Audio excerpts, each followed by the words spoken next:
Selamat pagi adik-adik. Kita mau sekolah minggu online lagi ya. Mari kita berdoa lebih dahulu. Terima kasih Tuhan Yesus, Engkau sangat baik buat kami. Karena itu pada pagi hari ini kami kembali boleh mengikuti sekolah minggu online. Terpujilah nama-Mu Tuhan, kami bersyukur buat kebaikan, kasih setia Tuhan dalam hidup kami. Engkau sudah memberkati kami, memberi kekuatan dan juga Engkau mengasihi kami. Kami mau menyerahkan sekolah minggu ini di dalam nama-Mu. Dalam nama Tuhan Yesus kami sudah berdoa. Amin. Mari kita akan pujikan lagu KASIH. Adik-adik ikuti Tante dan Sasa menyanyikannya.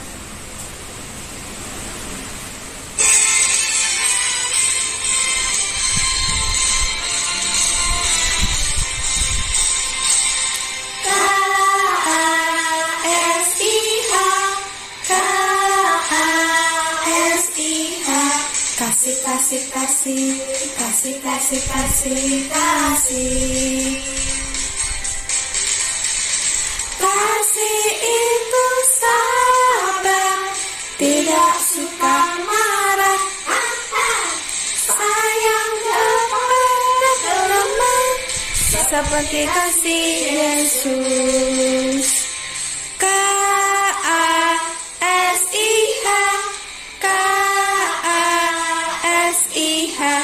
Kasih, kasih, kasih, kasih, kasih, kasih, kasih. Kasih itu sabar, tidak suka marah, sayang kepada teman, seperti kasih Yesus. Mari kita sekarang pujikan lagu tentang buah-buah roh ya.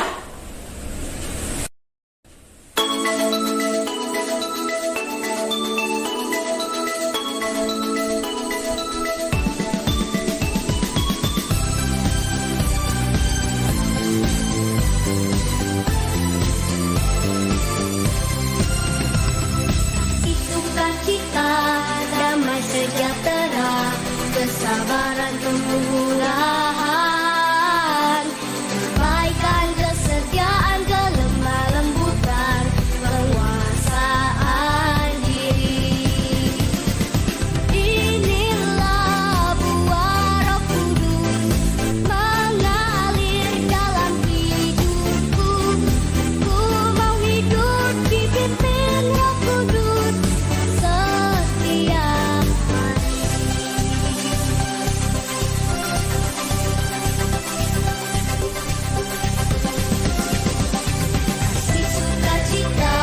Damai sejahtera, kesabaran, kemurahan, kebaikan, kesetiaan, kelemah lembutan, penguasaan diri. Inilah buah Roh Kudus mengalir dalam hidupku. Ku mau hidup dipimpin Roh Kudus setiap hari. Mari adik-adik duduk yang manis. Kita akan mendengarkan firman Tuhan ya oleh Tante Mevong tentang buah roh yaitu kesabaran. Selamat mendengarkan.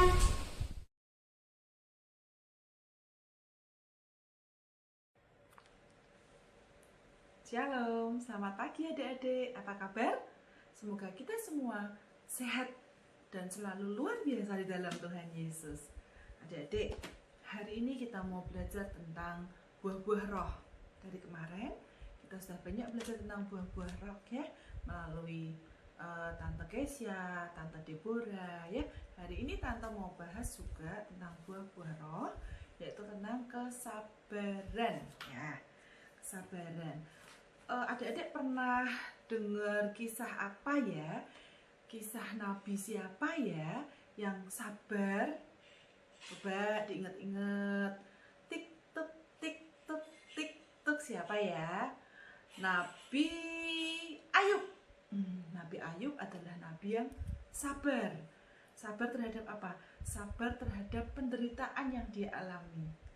Nabi Ayub mengalami banyak penderitaan, tapi Nabi Ayub selalu berserah kepada Tuhan.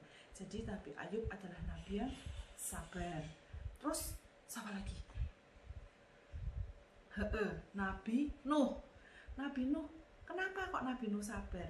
Nabi Nuh itu disuruh Tuhan untuk buat bahtera. Adik-adik tahu bahtera kan? Bahtera itu kapal yang besar sekali. Kapalnya besar. Buatnya lama nggak? Lama sekali Nabi Nuh harus membuat kapal itu. Tapi Nabi Nuh tetap sabar dalam melakukan perintah Tuhan Yesus. Ada lagi nih, siapa ya Nabi yang sabar ya? Nabi yang sabar, satu lagi contohnya adalah Nabi Musa. Kok bisa Tante? Iya, Nabi Musa adalah Nabi yang apa? Yang membawa bangsa Israel keluar dari tanah Mesir. Padahal bangsa Israel itu bangsa yang dikenal sebagai bangsa yang tegar tengkuk. Bangsa yang sangat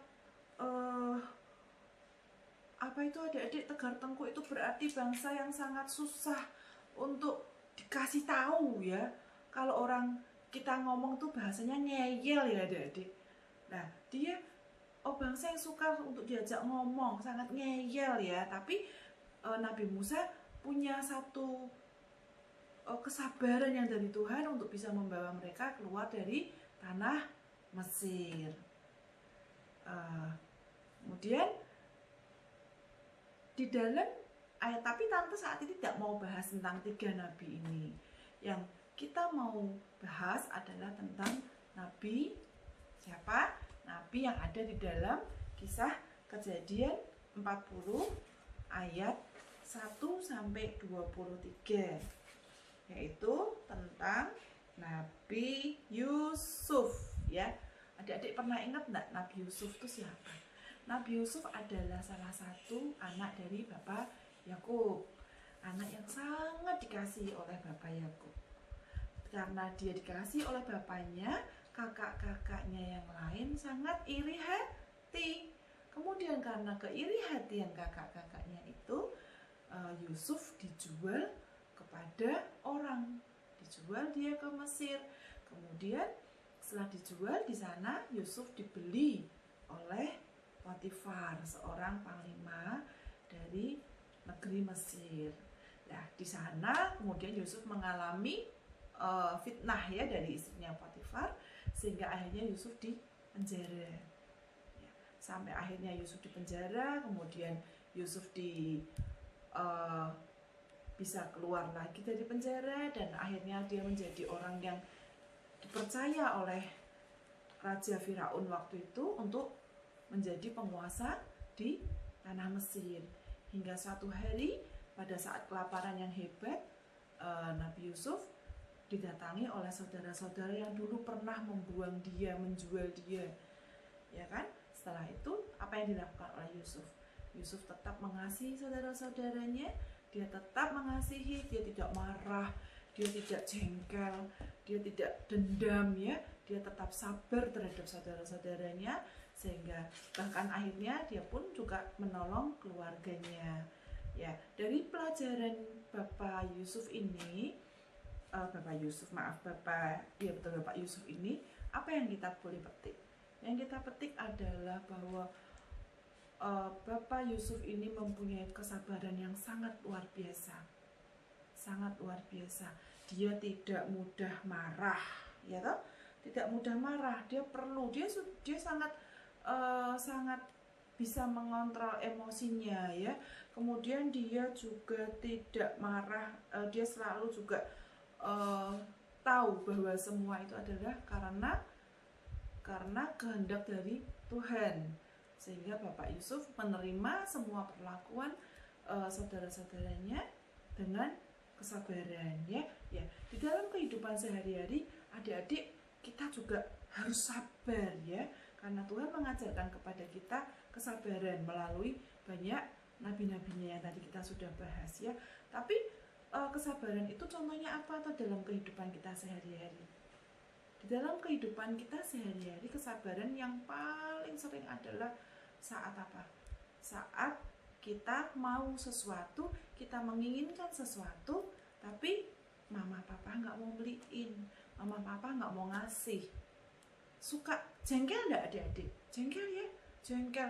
Aku tuh kepingin tante mau beli itu, tapi papa nggak boleh, mama nggak boleh, nggak dibeliin. Terus jengkel kan? Nah, itu nggak boleh. Kita harus bersabar.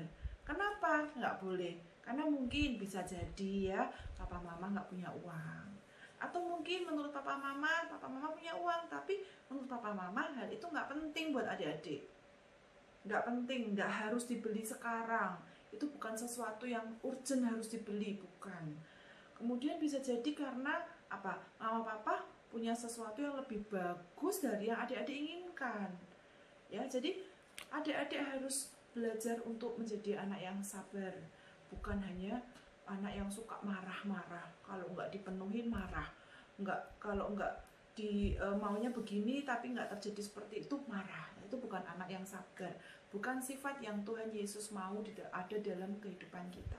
Tante punya satu cerita, ada satu anak yang suka marah-marah.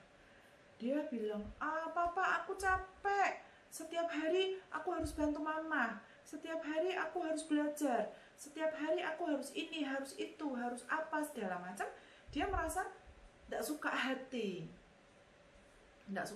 Padahal apa yang mamanya suruh itu sebetulnya untuk kebaikannya dia sendiri. Tapi karena dia tidak pernah mau mendengarkan dengan baik perintah dari mamanya, dia nggak punya hati yang sabar, dia nggak bisa menerima perintah itu dengan baik. Ya, sampai suatu hari si papa itu mengajak dia berjalan, menelusuri satu jalan. Di jalan itu jalannya becek, jelek, sehingga sepatu yang dia pakai jadi kotor. Si papa, anak itu ngomel di sepanjang jalannya, papa itu jalannya begini, sepatuku kotor, kakiku capek, banyak binatang, aku digigit semut, gigit nyamuk, begitu ya. Tapi papanya cuma tersenyum. Papanya dengan sabar mendengarkan anak ini berceloteh, komplain gitu ya anak itu. Kemudian sampai selesai di jalan itu, di ujung jalan itu, ternyata di situ ada satu danau yang sangat bagus pemandangannya. Danaunya tuh sangat bagus pemandangannya. Terus anak itu bilang bahagia sekali, wah papa, aku bahagia. Ternyata di sini ada danau yang seindah ini. Aku nggak pernah lihat danau seindah ini, kata dia begitu. Kemudian si papa bilang, anakku, ini adalah buah dari kesabaran. Maksudnya gimana tante? Buah dari kesabaran itu, tadi waktu si papa ngajak anak itu jalan, melalui jalan yang becek, yang jelek, digigit serangga segala macam, si anak ini sudah nggak sabar sebenarnya. Tapi papa ini memberi contoh yang baik, dia tetap sabar, telaten mendengarkan anaknya, sehingga si anak itu mengikuti apa yang diinginkan papanya. Dia sabar melakukan, akhirnya dia sabar melakukan semua itu. Hingga di ujung jalannya dia melihat sesuatu yang indah. Itu yang ilustrasi yang bisa kita tante sampaikan, bahwa segala sesuatu yang terjadi yang menguji kesabaran kita, sebenarnya Tuhan punya sesuatu yang indah di belakangnya itu ya, sesuatu yang indah yang Tuhan sudah sediakan untuk kita. Jadi adik-adik, mulai hari ini kita mau belajar untuk bersabar, karena dengan bersabar kita tahu bahwa Tuhan sudah menyiapkan sesuatu yang baik, sesuatu yang indah untuk kehidupan kita di masa yang akan datang. Gitu ya. Yuk sekarang kita akhiri firman Tuhan pada pagi hari ini. Kita mau berdoa. Yuk kita lipat tangan, kita mau berdoa. Tuhan Yesus, terima kasih karena Engkau sudah memberi kami kesempatan untuk kami boleh belajar kebenaran firman-Mu. Hari ini kami belajar tentang kesabaran, salah satu buah roh yang Kau ajarkan bagi kami Tuhan. Ajar kami untuk selalu bersabar. Bersabar ya Tuhan, kami tidak lekas marah, kami tidak lekas menggerutu, kami selalu belajar. Ajar kami untuk senantiasa kami mendengarkan akan kebenaran-Mu, akan perintah-Mu Tuhan, untuk kami tahu bahwa semua yang terjadi itu akan menunggu waktu-Mu ya Tuhan, bukan sesuai dengan kehendak kami. Kami tahu Bapa, ajar kami senantiasa untuk kami terus memelihara hati kami untuk kami menjadi anak-anak yang baik, anak-anak yang sabar menantikan kehendak Tuhan terjadi dalam kehidupan kami. Saat ini kami juga berdoa untuk papa mama kami. Engkau memberkati papa mama, oma, opa, tante, om, dan saudara-saudara kami, kakak maupun adik kami. Biarlah Engkau terus memelihara kami semua, menjauhkan kami semua dari segala sakit penyakit, dan memberkati orang tua kami dengan berkat-berkat yang daripada Engkau untuk terus memelihara kami dengan baik. Terima kasih Tuhan Yesus, hanya di dalam nama-Mu saja kami mengucap syukur dan kami sudah berdoa. Amin.